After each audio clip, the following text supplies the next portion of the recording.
Well, good morning. It's Alex here, and also have a guest joining us, and that's Natalie from Engaging Content.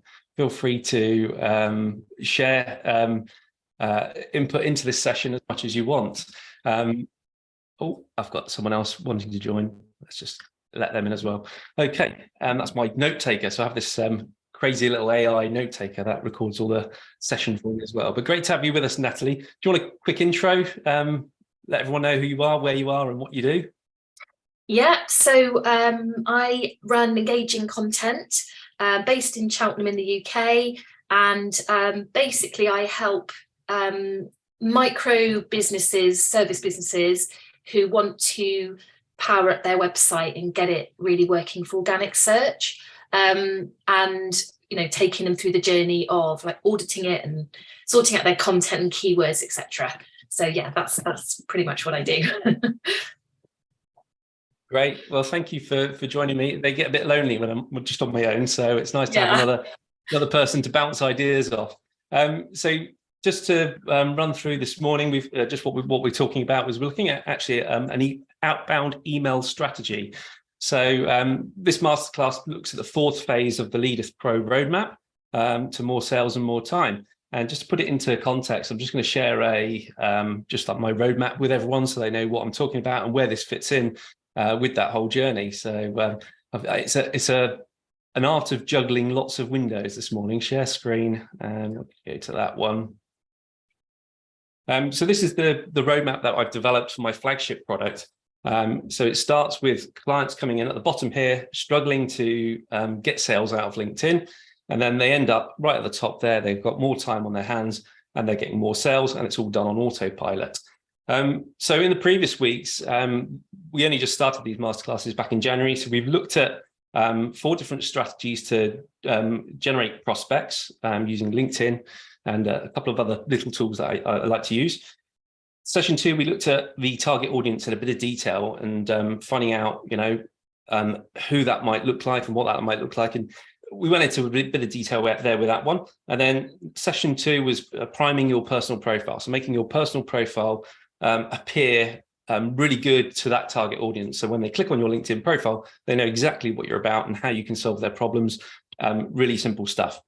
Last week, we looked at one of my favorite elements, which is LinkedIn outreach, and how we can kind of automate that. We looked at kind of the manual processes, and I know you're already doing a lot of this anyway, Natalie, so it'd be good to hear kind of stuff from you later on. This week, we're looking at the email outreach element. Not to be confused, there's 2 different types of email outreach. So there's the kind of the mass mailer where you're sending 1,000 emails out in one go, a specific campaign. What I'm focusing on today is looking at the kind of the 10 or 20 emails that are going out on autopilot on a daily basis, just to kind of nurture your clients. And the natural step is, you connect with someone on LinkedIn, and the natural step is to kind of follow up on email. So we look at how to build out that email sequence. And then next week, we're going to look at video content and how we can kind of really leverage video content to get more people looking at our content on LinkedIn, making it engaging, which is what you could probably input into that session quite nicely. And then the idea is once we've got people commenting and liking on those posts on LinkedIn, we can drop them into a campaign to then engage with them and start sending them into the LinkedIn automation and then the email. And and then what cements all this together is the appointment setting bit, which I use Calendly. So we look at automating that for clients, and that kind of sits in the middle of everything. So everything points to Calendly to get bookings, to get sales. So that's where it all fits in. Just a quick overview. This is the methodology. You've probably seen this one, a classic marketing funnel. We need to build awareness, get that interest, and then they go to the consider stage, they purchase, and then you retain that client. And the other one that I've got here is this flywheel model where we attract clients, we engage with them, we delight them, and then they became raving fans and they impact the next client to come to us, and it creates this brilliant circle. So going back to today's session, so far that's kind of a bit of an overview of what we've looked at. So what I found is really good results when I was starting to follow up with people. And there's some stats out there that it takes 5 touch points or 5 interactions with someone before they start to respond. So some people have been sending 3 or 4 messages on LinkedIn and they're wondering, they've given up. They're not getting people back. Until you start sending that 4th and 5th and even 6th message to them, that's when they actually reply to you and are engaging with you about what you're sending to them. And that's quite incredible. So if you start to have a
the joys of technology, hey.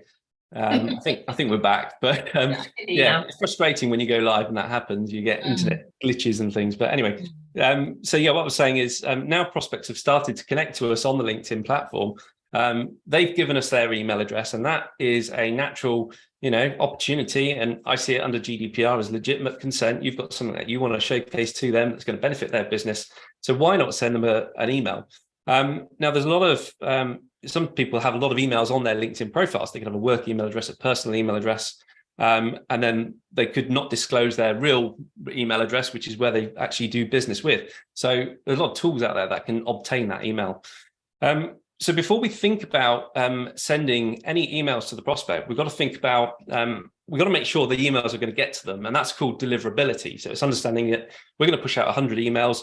3 or 4 are going to bounce and some are going to succeed. And there's various reasons why email bounce. So we don't leave it to chance. There's a lot of things that we can do to prepare to ensure these emails get to the prospects. And these factors are completely under our control. For instance, the technical way an email is written and how it's built up, taking charge of that deliverability, we can minimize the risk and ensure the emails reach there. Because what we'll do is we'll go through that and I'll explain some little processes about what we do to ensure that gets there. So the first step, I should have had a slide deck here, but I'm just not going to mess around with the computer. It's feeling a bit temperamental this morning. So the first step is to make sure we've got a secondary domain. And that is vital because often people can dabble with email campaigns. They use their main domain on their email account. And the problem is it's a lot of testing, a lot of errors, and you can make it go wrong. You could send something out wrong and it'll end up in spam. And that's going to impact your main domain that you're using on a day-to-day basis with real paying clients and stuff. So you don't want to impact your actual domain. So what we always recommend for clients is order a subdomain. So for me, I've got leadeth.io. That's my main domain. I'm sending emails out of that one all the time. But for the cold email approach, what I do is I've bought another domain, leadeth.co.uk, which is, okay, it's a UK domain and it's targeted to the UK audience, but that's fine if that's your audience. And then I've actually got that domain and that's used just solely for emails.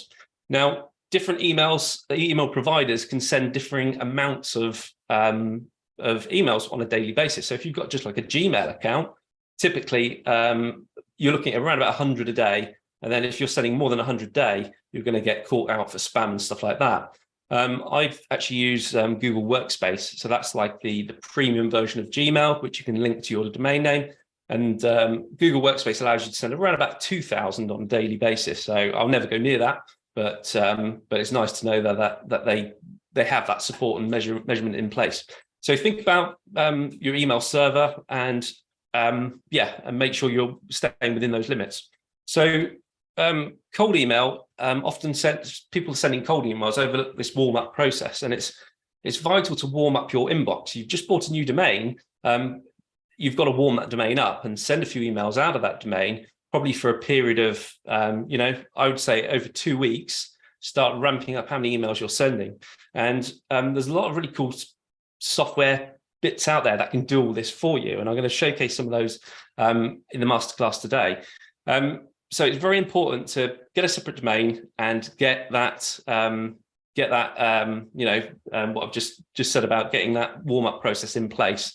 If you just go out straight away, your domain is going to get blacklisted by a lot of email servers. So I'm going to share with you a couple of tools that I use to check how good a email's doing. So over here, we've got this one, Talos, Cisco Systems. You can actually type in your domain name here, Microsoft.com, and click search. It then searches and checks that it's checks for how many blacklists it's on and stuff like that. So this is a really good website just for checking, if a mail is reputation. So here we go. We've got reputation details and it's trusted. Okay, so we can see email volume data and other information here on this free tool just for checking email.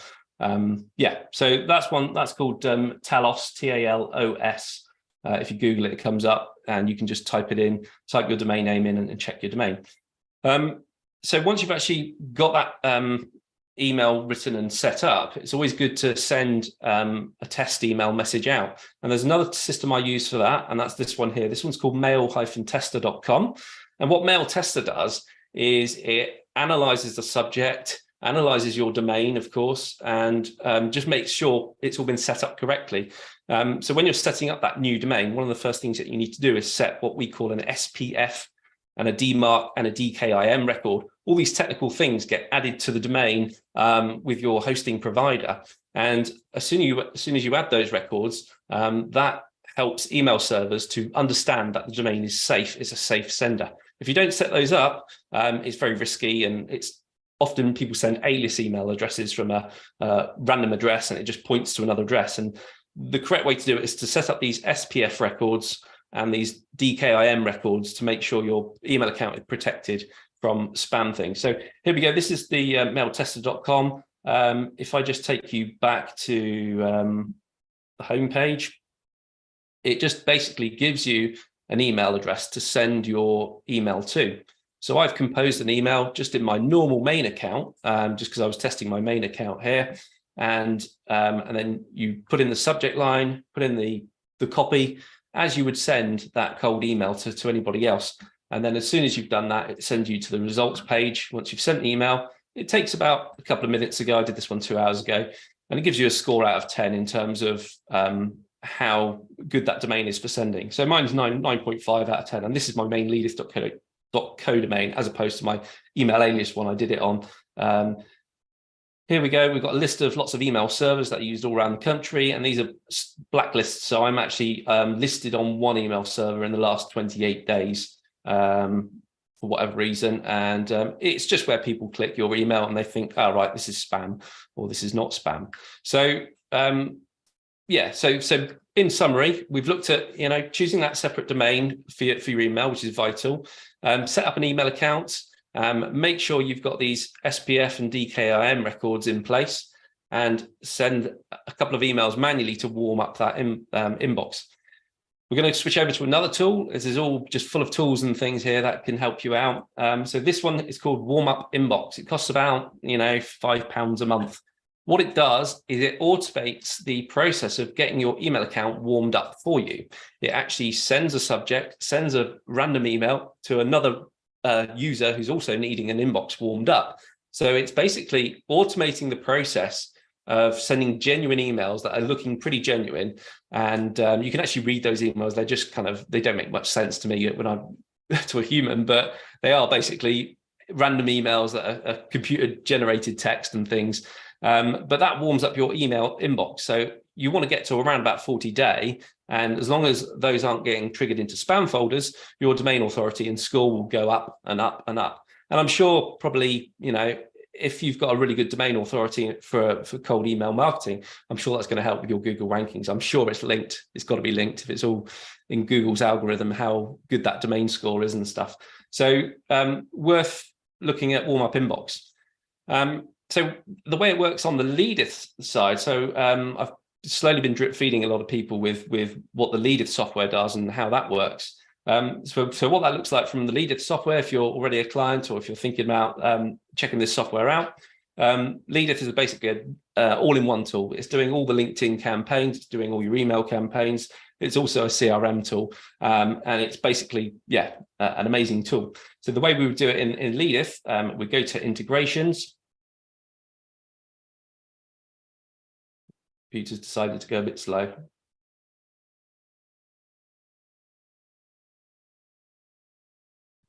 Integrations, and then we can choose either Gmail. So if we've got Gmail, or if we've got Outlook, if we're using Outlook, I think, so you've got Microsoft Exchange if you're using Outlook, there it is, Outlook. As soon as you connect those inboxes to the tool, then we can send outbound emails via the tool, as opposed to sending it through an email server software, mass mailing software like MailerLite, or some of the other ones like MailChimp, where you're using their servers as opposed to your own domain name. So within the configuration here, I've actually got multiple accounts set up. You can add as many as you like for different campaigns and different things. You might want them coming from different domain emails. And it's always good to send from different email addresses, because obviously if one gets hit with spam heavily, and that's your only one that you've been using, you need another mailbox to draw on. So if you're doing a campaign with 200 emails going out each day, it's vital to kind of split those down between multiple accounts. And the software will allow you to do that. So within this tool here, so the warm-up inbox, which I showed you earlier, we don't need to utilize that because that's actually built into the software. So we can actually turn that on, and it's doing it all for us. It's sending those emails out incrementally for us, which is fantastic. There's also a BCC address. So if you want to copy in any of the outbound emails to your CRM software, that just means you've got a full track of the conversation in your CRM software. And that's basically kind of configuring the kind of the emails. That's the one-time step. So once you've done it, you've done it. And then when you go into a campaign, so I've got a campaign here which I'm targeting marketing directors. I'm just going to edit this one just to show you. So we're talking about a LinkedIn campaign here. We're sending connection invites on automation. And on the back of that, if we're then connected with them, we send a follow-up message.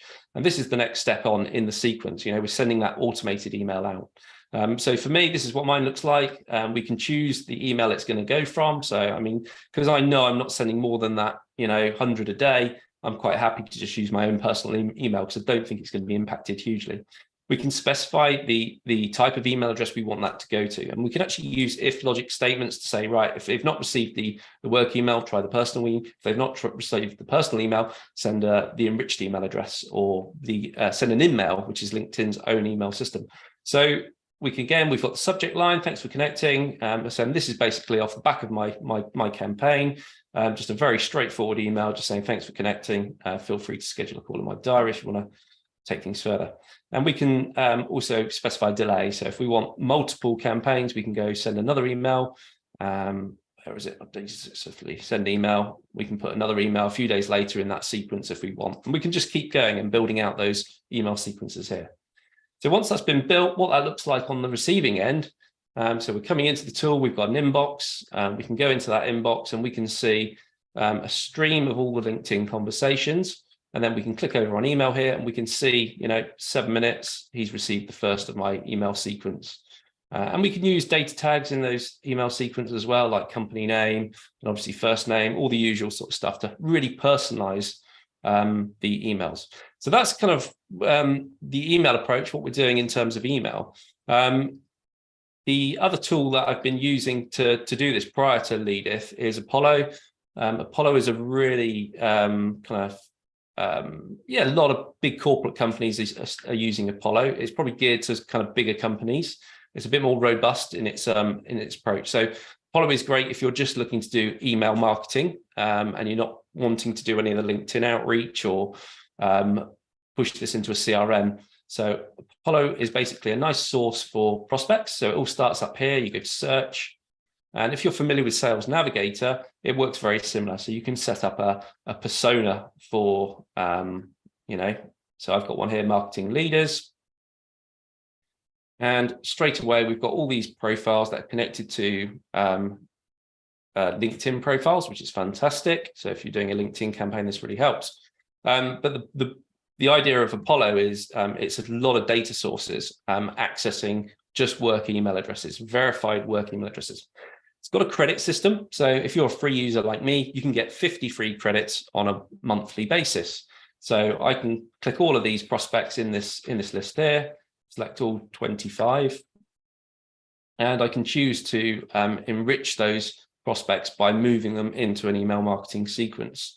Okay, so I can also export them as well. So exporting them and pushing them into my other Leadeth tool, which is often what I do, is the other way of doing it. But here we go. I'm just going to allocate all these to an existing sequence. And when we talk about sequence, this is just a email only sequence. So I've got a sequence that I've set up, and we can choose the email that I'm going to send it from and schedule any dates that we want to send it from. Boom. So that's finding the prospects. So there we go. That's 25 prospects that I'm going to target in the next couple of days, and they'll just get the sequence of systems. So we go to sequences here, and I'll just show you what that particular sequence looks like. Marketing directors. So for me, you can actually use A/B split testing if you've got a paid plan. But for me, this is a very straightforward one. I've got populate it with their first name, title of LinkedIn marketing. And then we've got this extra tag here. And this tag adds what we call an icebreaker. So we use something that's going to really resonate with them as that introductory paragraph, and that will populate it with it. And then we go down to a more of a salesy message or a benefits or features message. And yeah, if it makes sense, what does their calendar look like? Blah, blah, blah. And then obviously also it puts in the unsubscribe link if they don't want any more from you, which is quite important as well. So that's kind of a really cool little email system. And it comes up with the stats here. We can see how many are scheduled to go out, how many have already been delivered, how many got opened, any replies or interest. This is a very new campaign. If we go to some of my old campaigns, here we go. So I've got 933 emails were delivered, 560 were open. So if you compare that to a cold outbound email approach, typically you'd see around a 4% open rate, or a really shocking open rate if you're sending from like a cold email solution, because often it gets caught in spam. Whereas doing it with my own inbox, which has been warmed up and it's ready for pushing emails out to the right people, we're seeing around about 60% open rates, and then out of them I get around about a 12% reply rate, which is pretty good. And then if you want to tag prospects as you've had an appointment from them, you can do that as well from the system here. So I really got around about 11 appointments from this influencers campaign. And my actual campaign message for that one, it was basically targeting LinkedIn influencers, so finding someone influential in the industry and then scraping all the people that have engaged with that influencer and then sending them a dedicated message. So this one worked really effectively, saw really good results with that campaign. So quite a bit of information all on LinkedIn email marketing. It'd be great to kind of understand your experiences of it, Natalie, and what sort of campaigns you're running at the moment, maybe. So head blown with all the tech. Yeah. So I have dabbled with some of this email stuff, checking blacklists and things like that, because the nature of what I do with websites, there's deliverability issues with contact forms. And so I do have an awareness of it, but it was quite interesting what you were saying about having a separate domain and therefore a separate email address. So I'm guessing you'd make sure that was running through Workspace rather than a Gmail, because I use Workspace for my main emails. So setting up another spare mailbox account. Yeah. See, this is the thing. It's just so many like hoops and things to jump through, and I guess all these little add-on costs start to really build. So it's a lot to take in. But I am definitely at the stage that I want to be doing more of the automated outreach, and the options, I think, from training recently with Richard, was around Sales Navigator and something else. So is that comparable to what you offer? Yeah, so there's two main. Obviously, Sales Navigator gives you a huge data pool of prospects, and the benefits are, obviously, if you're paying into Microsoft, you know, they're going to be a bit more lenient, I reckon, in terms of how the algorithm works and the number of prospects you can reach out to. I personally, you know, I dropped Sales Navigator around about probably about 4 or 5 months ago now, and I've not noticed any impact in terms of the number of messages I'm able to send. I've just got premium because I'm actually a LinkedIn creator, so they give me premium free for 3 months, which is quite nice. But ultimately, it gives you a few more fields, but not as many fields as Sales Navigator. So as long as you've got that data source where you can find those prospects, whether that's just free LinkedIn, a Sales Navigator, or even if you've got, you know, a free Apollo account and you're just fetching in the 50 a month, that's more than nothing. And if it's working for you, then yeah, you think about a subscription. Apollo it's not big money. It's relatively inexpensive in terms of, you know, getting hold of a lot of good quality data. But yeah, that's the key thing. So obviously LinkedIn data is pretty good because it's, you know, it's quite trusted. It's very updated. People change jobs and they put that on there, and it's, you know, it's the first place that you get that up-to-date information. The way it works in my own tool, I'll just show you what we've got, or our equivalent of it. So we're talking about kind of filling the funnel here, which is often what a lot of people get stuck on. So we've got Prospect Finder. So Prospect Finder is basically access to, you know, 640 million different profiles that are connected to LinkedIn. So it works very similar to LinkedIn Sales Navigator. It's just that the filters are slightly different. So for me, I could go to Europe, country, United Kingdom. It's a bit slower than Sales Navigator as well, because I think it's fetching data from multiple sources. City, so if I type in London, see what comes up. Company location, so that's if their head office is located in London or whatever. Under contact info, we can say, right, have we got a personal email address? Have we got a work email address? Do we have a phone number for them? Which is quite cool. Job title, more importantly, we're just looking for owners, maybe directors, kind of top level people, really, director. I do like marketing director and stuff like that. That's what I search for. Company information. So again, we've got industry filters. They're not amazing, but employee headcount is quite good. So I tend to target kind of the small to medium businesses.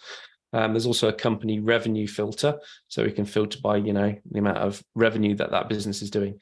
So the filters are a lot more limited in terms of comparing that to what we see on LinkedIn. But yeah, I mean, let me just see if I can apply these filters and actually get a search up. It's not working. It's always a bit of a pain. London.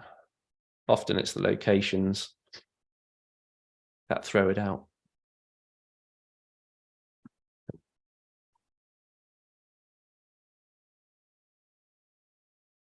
And what we'll see is a list here of prospects. Okay, so as soon as so it's very similar to that Apollo system.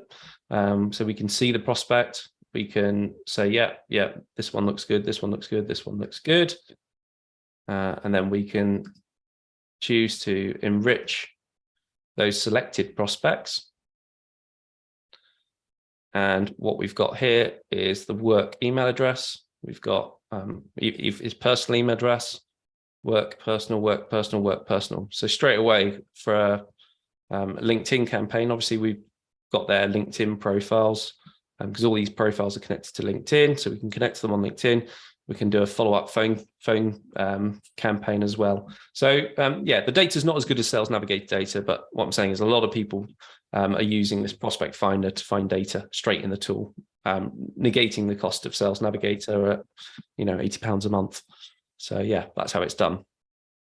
Okay. And so this Apollo email marketing, that would be, instead of say MailerLite or ConvertKit and all those kinds of mail, what do you call them, clients, I think they're called. Is that right? Sorry, you've disappeared on me. Oh, sorry. Can you hear me now? Yeah, I've got you. Okay. So my question I was think it's my end. It's probably a bit glitchy. Sorry, it was around the Apollo software. Is that instead of using MailerLite or ConvertKit? It's a very different beast, I think. I think MailerLite is for, I think you can add your mailbox to MailerLite. Let me just log in and check. So the last time I logged in, I'm not but sure I think whether what you're saying is Apollo has more features. Yeah, but Apollo basically has more features than MailerLite. I think, yeah, so MailerLite has integrations. I'm pretty sure MailerLite is for your kind of your bulk email, so your mass sending. I could be wrong there. Let me just go into it. I've not been into it recently to test it.